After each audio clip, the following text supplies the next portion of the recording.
everybody, this is Steve Grizzetti, co-founder of MoviePix.com and author of the MoviePix.com Guide to Adobe Photoshop Elements. And here we are in Photoshop Elements, looking today at some of the more advanced tools we can use to stylize our text. Now, I have text right now typed over my photograph, and you can see it's hard to distinguish it from the background. We'll play with that in just a moment. If I double click to select the text and the text tool, you can see down on the toolbar there are a number of options.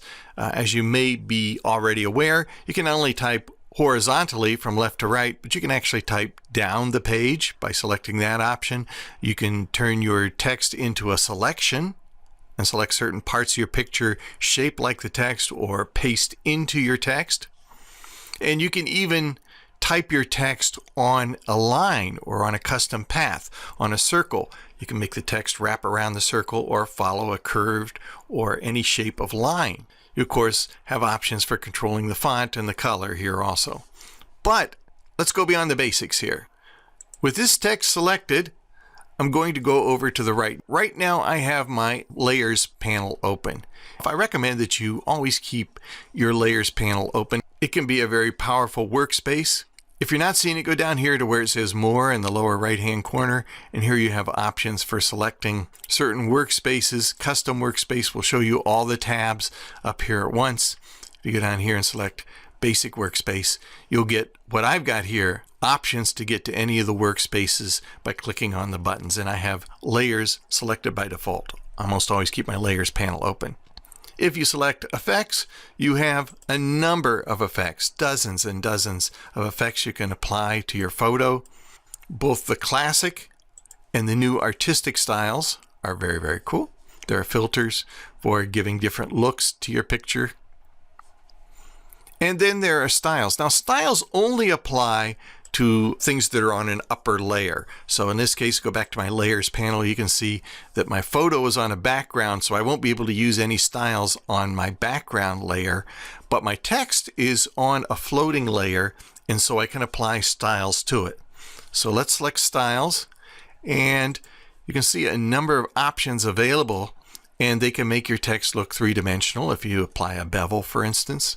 You can add a drop shadow, make your text sort of float over the page. You can apply a stroke, which would be very effective in this case. If you remember, before we applied a drop shadow to it, we couldn't really see the text. We couldn't make it out. It was kind of blending into the background. The drop shadow kind of brought it out. If we go down here to strokes, which is an outline around the outside of the text, we can select a stroke. There we go. That makes it even crisper. So we're pulling it out even more from the background and making it very distinct. There are options here for applying neon looks and chrome looks to your text. There are patterns you can apply rather than just white or black or whatever color you've chosen for the font. But let's leave it at that for now. Go back to the Layers panel. Once I've applied a couple of things, for instance, the drop shadow and the outline or the stroke, I can customize the look of those. So if I go over here to the Layers panel, and along the listing here for the text, you see there's a little FX there. And if I double click on the FX, that opens up this panel where I can do customization. And in fact, I can even add a little more customization to what's there. So the stroke or the thickness of the outline, I can adjust that by moving this slider, make it very, very heavy, ridiculously heavy, in fact. The drop shadow, I can control the size of the drop shadow, the distance it is from the object, how opaque it is, in other words, how transparent it is. So we can make that drop shadow a little further from the text. There we go. Maybe a little more opaque.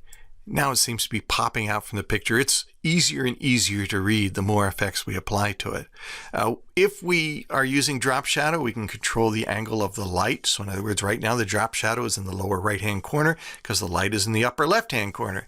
And by simply adjusting this, we can control which direction the light is hitting and creating that drop shadow. You can add glows, and you can adjust the levels of those glows. You can adjust the colors of the drop shadow, the colors of the stroke, all of these things. A lot of stuff you can do to bring your text up out from the picture by combining the Layers panel and the styles that are available to any object that's on a layer in your picture. Now, if you want to know more about these really cool effects and about how to use layers to great effect, you'll want to check out the tips and tutorials we have at moviepix.com. Want to know everything there is to know about Photoshop Elements? You'll want to check out the moviepix.com guide to Adobe Photoshop Elements available at amazon.com. I'm the guy who wrote the book, and I hope to see you again real soon. Take care.